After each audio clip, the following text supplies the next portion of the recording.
Assalamualaikum warahmatullahi wabarakatuh. Perkenalkan, kami dari kelompok 4 akan memaparkan materi kami dengan judul Masalah Remaja. Nah, perkenalkan, saya Risdayanti Asa selaku pemateri pertama pada kesempatan kali ini. Dan untuk mempersingkat waktu, langsung saja masuk ke dalam materi tentang masalah remaja. Masalah remaja ini adalah usia 11-20 tahun, di mana adalah masa yang khusus dan penting. Kenapa khusus dan penting? Karena merupakan periode pematangan organ reproduksi manusia, di mana masa remaja ini biasa disebut dengan masa pubertas juga.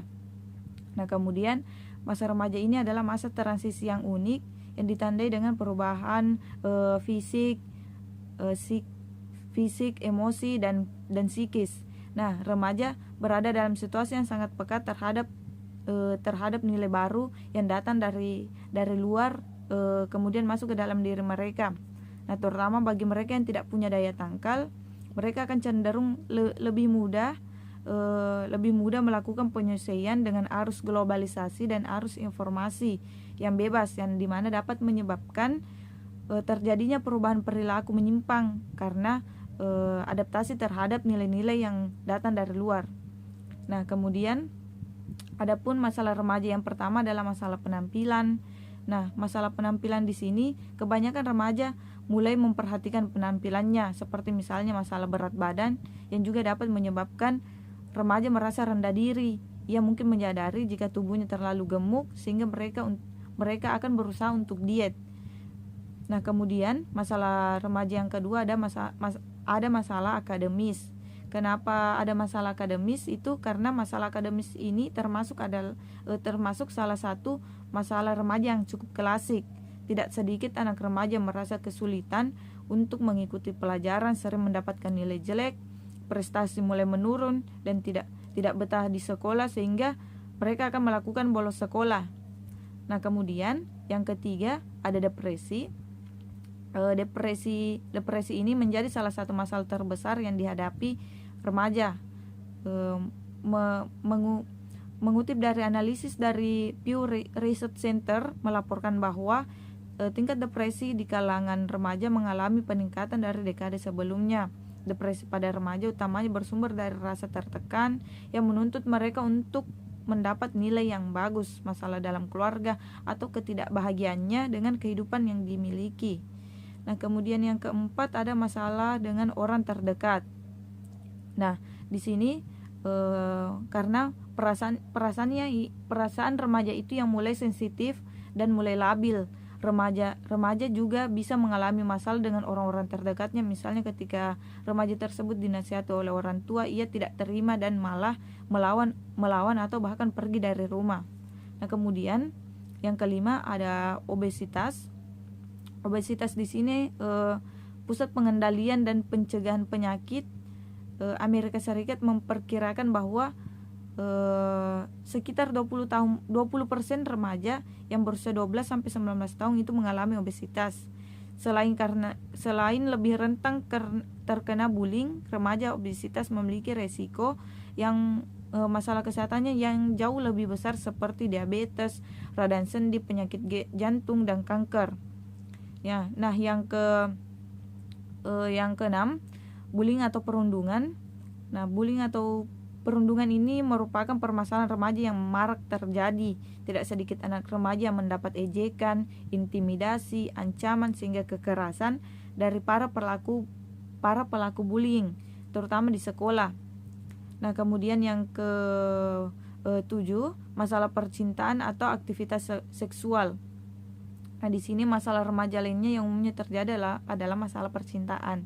Memasuki masa remaja, anak-anak biasanya mulai suka terhadap lawan jenis dan mencoba menjalin hubungan romantis, di mana pertengkaran dengan kekasih atau mendapat larangan dari orang tua bisa membuat anak remaja ini merasa sedih atau galau karena rasa ingin tahunya yang besar, remaja juga mungkin mencoba melakukan aktivitas seksual. Sebagai orang tua, sedikit saran, Anda perlu menjelaskan seputar pendidikan seks atau edukasi seks dan memberikan batasan-batasan dalam hal ini. Nah, kemudian berikutnya ada kecanduan gawai. Nah, kecanduan gawai ini membuat remaja menghabiskan lebih banyak waktunya untuk bermain gawai. Tak jarang ia bermain game atau media sosial sambil makan. Selain itu, mengurangi aktivitas fisiknya. Kecanduan gawai bisa menyebabkan remaja lebih senang menyendiri, memiliki lebih sedikit teman, dan berdampak buruk pada akademisnya. Nah, kemudian berikutnya ada tekanan dari teman sebaya. Nah, tekanan dari teman sebaya ini adalah dapat ditimbulkan oleh tekanan dari teman sebaya. Anak remaja mungkin diharuskan berperilaku sesuai aturan yang disepakati dengan teman-temannya. Namun, tidak dapat menyebabkan remaja melakukan hal yang seharusnya tidak boleh dilakukan, misal bolos sekolah atau tawuran. Jika tidak mengikutinya, mereka bisa dikucilkan atau dijauhi oleh teman-temannya. Nah, kemudian masalah remaja yang terakhir ada rokok dan minuman keras. Nah, rokok dan minuman keras ini merupakan salah satu masalah remaja yang cukup mengkhawatirkan. Anda mungkin pernah berjumpa remaja yang merokok atau pernah membaca berita mengenai pesta miras yang dilakukan oleh remaja.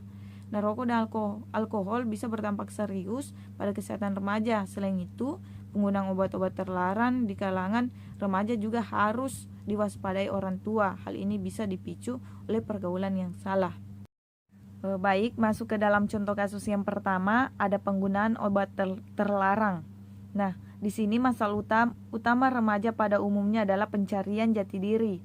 Mereka mengalami krisis identitas karena untuk dikelompokkan ke dalam kelompok anak-anak yang mana mereka sudah merasa besar, namun sebenarnya kurang besar untuk dikelompokkan ke dalam kelompok dewasa. Oleh karenanya, seringkali memiliki dorongan untuk menampilkan dirinya sebagai kelompok tersendiri. Dorongan ini disebut sebagai dorongan originalitas. Namun dorongan ini justru seringkali menjerumuskan remaja pada masalah-masalah yang serius seperti narkoba. Penyalahgunaan narkoba termasuk ke dalam salah satu bentuk kenakalan remaja khusus, yang mana setiap orang yang menyalahgunakan zat-zat terlarang pasti memiliki alasan mereka masing-masing, sehingga mereka dapat terjebak masuk ke dalam perangkap narkotika, narkoba, atau zat adiktif. Nah, adapun faktor penyebab terjadinya penggunaan obat terlarang itu, faktor internalnya yang pertama karena kepribadian, yang kedua karena ekonomi, yang ketiga karena keluarga. Nah, kemudian faktor eksternalnya, yang pertama adanya pergaulan, yang kedua karena sosial atau masyarakat. Baik, materi selanjutnya akan dijelaskan oleh teman kelompok saya, Santi Saputri Kade. Kenakalan remaja. Setiap remaja memiliki lingkungan yang berbeda-beda serta latar belakang ekonomi yang berbeda-beda. Pergaulan, keluarga, pendidikan, dan seterusnya. Pergaulan yang salah menjadi salah satu penyebab terjadinya kenakalan remaja. Apalagi di zaman sekarang ini, dengan alasan modernisasi para remaja ingin mencoba sesuatu yang seharusnya tak pantas dikerjakan banyak anak di bawah umur yang sudah mengenal rokok, narkoba, free sex, dan terlibat banyak tindakan kriminal lainnya. Fakta ini sudah tidak dapat dipungkiri lagi. Kita dapat melihat brutalnya remaja sekarang. Masalah kenakalan remaja dewasa ini semakin dirasakan masyarakat, baik di negara-negara maju maupun di negara-negara berkembang. Faktor terjadinya kenakalan remaja, faktor internal, krisis identitas, perubahan biologis dan sosiologis pada diri remaja, memungkinkan terjadinya dua bentuk. Integrasi pertama, terbentuknya perasaan akan konsistensi dalam kehidupannya. Kedua, tercapainya identitas peran. Kenakalan remaja terjadi karena gagalnya mencapai masa integrasi kedua.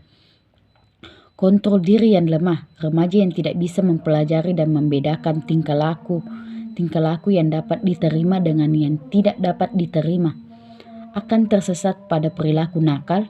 Begitupun bagi mereka yang telah mengetahui perbedaan dua tingkah laku tersebut, namun tidak bisa mengembangkan kontrol diri untuk bertingkah laku sesuai dengan pengetahuannya.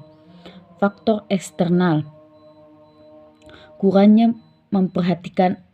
perhatian dari orang tua, minimnya pemahaman tentang agama, pengaruh dari lingkungan sekitar tempat pendidikan. Depresi pada remaja.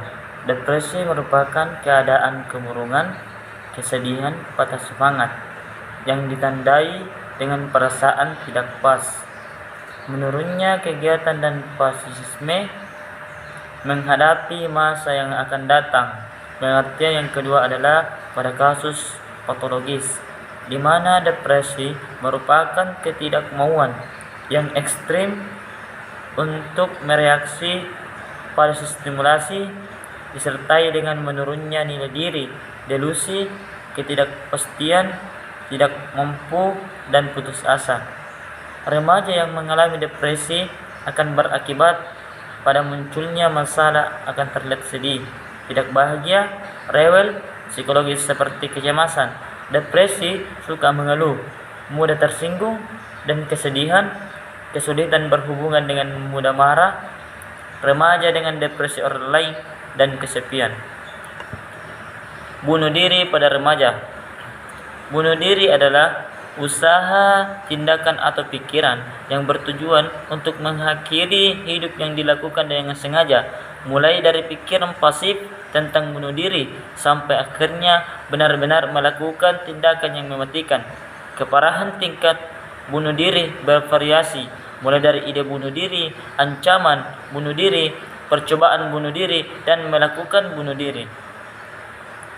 Ide bunuh diri yaitu pemikiran untuk membunuh diri sendiri, membuat rencana kapan, di mana dan bagaimana bunuh diri akan dilakukan, dan pemikiran tentang efek bunuh dirinya terhadap orang lain.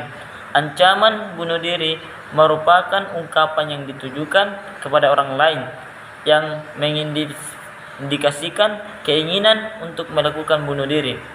Sedangkan percobaan bunuh diri atau parasuicide didefinisikan sebagai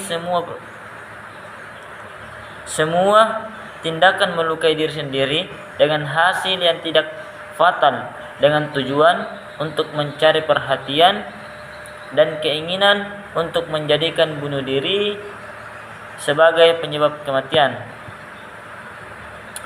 Faktor terjadinya bunuh diri yaitu ada depresi, konsep diri, dan hubungan dalam keluarga.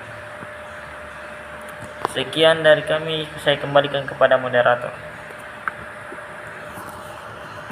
Baik, itulah tadi pemaparan materi kami dengan judul masalah remaja. Lebih dan kurangnya mohon dimaafkan. Wassalamualaikum warahmatullahi wabarakatuh.